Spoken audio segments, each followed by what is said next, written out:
আসসালামু আলাইকুম। Master learning centre YouTube চ্যানেলের পক্ষ থেকে স্বাগত জানাচ্ছি আমি আহাদ। আপনারা দেখতে পাচ্ছেন সুদর্শন একটি মাঠের উপরে একটি ল্যাপটপ রাখা রয়েছে এবং ল্যাপটপের স্ক্রিনে একটি ভিডিও প্লে হচ্ছে। এইরকম ভিডিও কিভাবে তৈরি করা যায় তা নিয়ে আমার আজকের এই টিউটোরিয়াল। এরকম ভিডিও তৈরি আমরা দুইভাবে করতে পারি, পাওয়ার পয়েন্টে করতে পারি অথবা যে কোনো ভিডিও এডিটিং সফটওয়্যার দ্বারাও এটি আমরা তৈরি করতে পারি। আজকের ভিডিওতে আমি আপনাদের দেখাবো ফিল্মোরা 9 ভিডিও এডিটিং সফটওয়্যার দ্বারা কিভাবে এরকম ভিডিও এডিটিং করা যায়। চলুন তাহলে শুরু করি। তবে শুরু করার আগে আপনি যদি আমার চ্যানেলে নতুন হয়ে থাকেন বা আপনার ভিডিওর নিচে সাবস্ক্রাইব লেখাটি যদি লাল হয়ে থাকে তাহলে সেখানে ক্লিক করে আমার চ্যানেলটি সাবস্ক্রাইব করে নিন। ভিডিওটি দেখার পর যদি বিন্দুমাত্র ভালো লাগে তাহলে অবশ্যই একটি লাইক দেবেন এবং কমেন্টসে আপনার অনুভূতিটি জানিয়ে দেবেন। আর যদি একটু ভালো না লেগে থাকে তাহলে আপনি ডিসলাইক দিতে পারেন এবং কমেন্টসে আপনি জানিয়ে দেবেন কেন ভালো লাগলো না। তাহলে আপনার মতামতকে গুরুত্ব দিয়ে পরবর্তীতে আমি যে কোনো ভিডিও আপলোড করার আগে আমার ভুল ত্রুটিগুলো সংশোধন করার চেষ্টা করব। যাই হোক, আমরা চলে যাচ্ছি এখন ফিল্মোরা 9 ভিডিও এডিটিং সফটওয়্যারে। আমি আমার ল্যাপটপ থেকে ফিল্মোরা 9 ভিডিও এডিটিং সফটওয়্যারটি ওপেন করলাম। এখানে প্রথমত আমাদেরকে একটি ব্যাকগ্রাউন্ড ইম্পোর্ট করতে হবে, একটি ল্যাপটপের ছবি ইম্পোর্ট করতে হবে এবং একটি ভিডিও ইম্পোর্ট করতে হবে যে ভিডিওটি আমি এডিটিং করতে চাই। তো প্রথমে আমি একটি ব্যাকগ্রাউন্ড ইম্পোর্ট করব। আপনি গুগল থেকে আপনার পছন্দসই যে কোনো ব্যাকগ্রাউন্ড আগে ডাউনলোড করে নেবেন। তারপর এখানে ডাবল ক্লিক করে যেখানে আপনার ব্যাকগ্রাউন্ডটি রয়েছে সেখান থেকে সেটি ইম্পোর্ট করবেন। আমার একটি ফাইলে একটি ব্যাকগ্রাউন্ড রয়েছে, আমি সেখানে যাচ্ছি, সেই ব্যাকগ্রাউন্ডটি আমি এখানে ইম্পোর্ট করব। আমি এখান থেকে এই ব্যাকগ্রাউন্ডটি ইম্পোর্ট করতে চাই, কাজে এর উপরে ডাবল ক্লিক করে আমি ব্যাকগ্রাউন্ডটি এখানে নিয়ে আসলাম। এরপরে আমি এখানে একটি ল্যাপটপের ছবি ইম্পোর্ট করব।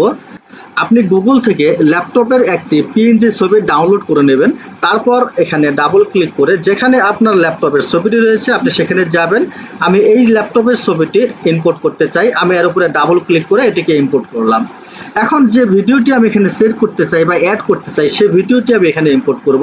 আমি আবারও ডাবল ক্লিক করে দিলাম। এখানে যেখানে আমার ভিডিও রয়েছে আমাকে সেখানে যেতে হবে, সেখান থেকে আমাকে একটি ভিডিও এখানে ইম্পোর্ট করতে হবে। তো আমি এখান থেকে আমার এই ভিডিওটি আমি ইম্পোর্ট করতে চাই, আমি এখানে ডাবল ক্লিক করে এটি ইম্পোর্ট করে নিলাম। আমার 3টি হয়ে গেল। আরও যদি আপনার কোনো কিছু ইম্পোর্ট করার প্রয়োজন হয় সেটা আপনি ইম্পোর্ট করে নেবেন। তো প্রথমে আমি ব্যাকগ্রাউন্ড ইমেজটি এখান থেকে মাউস দ্বারা বাম মাউস চেপে ধরে এভাবে ড্রাগ করে আমি এখানে লেয়ারের উপরে একেবারে সর্বশেষ যে লেয়ারটি সেটা ড্রপ করে দেব।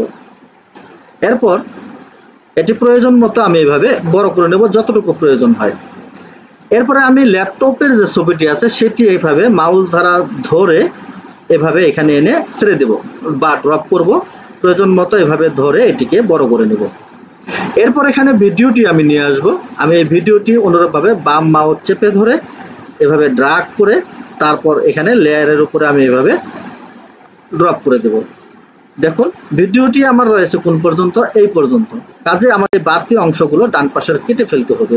তো আমি এর উপরে এই লাল রেখাটি দেখতে পাচ্ছেন, এটি রাখার পরে কাঁচির মতো চিহ্ন দেখতে পাবেন।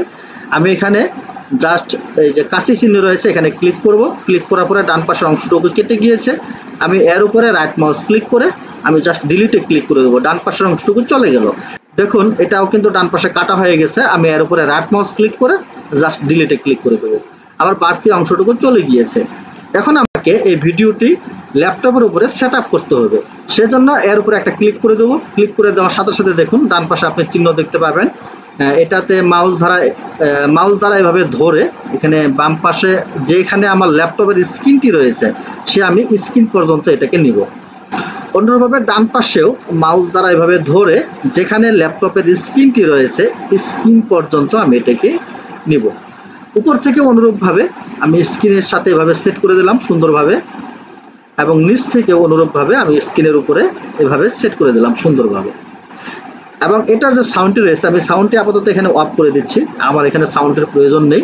আমি যদি এটি প্লে করে দেখি, দেখুন খুব সুন্দরভাবে ভিডিওটি ল্যাপটপের স্ক্রিনে প্লে হচ্ছে। আমি ব্যাকগ্রাউন্ডের উপরে ক্লিক করার পরে এটিকে মাউস দ্বারা ধরে আমি বাম পাশে এভাবে পুরো স্ক্রিন জুড়ে এভাবে দিয়ে দিতে পারি এবং ডান পাশে এভাবে পুরো স্ক্রিন জুড়ে আমি দিয়ে দিতে পারি। মোটামুটি কাজ হয়ে গেল। এখন আমাদেরকে এক্সপোর্ট করতে হবে, সেজন্য আমরা উপরে জাস্ট এক্সপোর্টে ক্লিক করে দেব। এরপরে আপনি এখানে একটি নাম দিতে পারেন। আমি জাস্ট এখানে ল্যাপটপ লিখে দিলাম শুধু, এবং এটি কোথায় সেভ করব লোকেশন দেখিয়ে দিতে হবে। আমি এখানে ক্লিক করে আমি লোকেশনটা ডেস্কটপ সেট করে দিলাম, দিয়ে সিলেক্ট ফোল্ডারে ক্লিক করে দিলাম। এখন আমাকে এক্সপোর্টে ক্লিক করলে এটি এক্সপোর্ট হয়ে যাবে। তো আমি এক্সপোর্টে ক্লিক করে দিলাম, আমার ভিডিওটি এক্সপোর্ট হচ্ছে।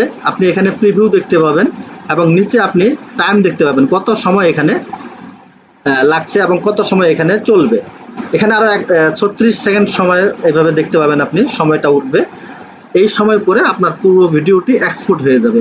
যখন পুরো ভিডিওটি এক্সপোর্ট হয়ে যাবে তখন আপনি ভিডিওটি ওপেন করে এটি দেখতে পাবেন আপনার কেমন এডিটিং হলো। এইসব এখানে একটু সময় লাগবে, এই সময়টুকু আপনাকে অপেক্ষা করতে হবে। আমাদের ভিডিওটি এক্সপোর্টের প্রায় শেষের দিকে, অল্প কিছু সময় বাকি রয়েছে। একটু পরে আমরা ভিডিওটি দেখতে পাবো আমরা কতটুকু এডিটিং করলাম, কিভাবে এডিটিং করলাম। আমাদের এক্সপোর্ট শেষ হয়ে গিয়েছে। আমাদের এখানে ক্লোজে ক্লিক করে দিলাম এবং এটাও আমি কেটে দিলাম। এটা আমি মিনিমাইজ করে দিয়ে দেখি। দেখুন আমরা এই ল্যাপটপ নামে এই ভিডিওটি এডিটিং করেছিলাম। আমি এর উপরে ডাবল ক্লিক করে জাস্ট ভিডিওটি ওপেন করছি। ভিডিওটি ওপেন হয়ে গিয়েছে। দেখুন আমরা এই ভিডিওটি এডিটিং করেছিলাম। তাহলে নিশ্চয়ই বুঝতে পেরেছেন ফিল্মোরা 9 ভিডিও এডিটিং সফটওয়্যারটি দ্বারা কত সহজে যে কোনো ভিডিও এডিট করা যায়। এই খুব অল্প সময়ের মধ্যে খুব সহজেই যে কোনো ল্যাপটপের স্ক্রিনে যে কোনো ভিডিওকে এভাবে সুন্দর করে সেট করতে পারবেন বা অ্যাড করতে পারবেন। আজ এই পর্যন্তই, দেখা হবে আগামীতে নতুন কোনো ভিডিওতে নতুন কোনো টিউটোরিয়াল নিয়ে। আশা করি সেই পর্যন্ত ভালো থাকবেন, সুস্থ থাকবেন, এই প্রত্যাশা রইল। আল্লাহ হাফেজ, আসসালামু আলাইকুম।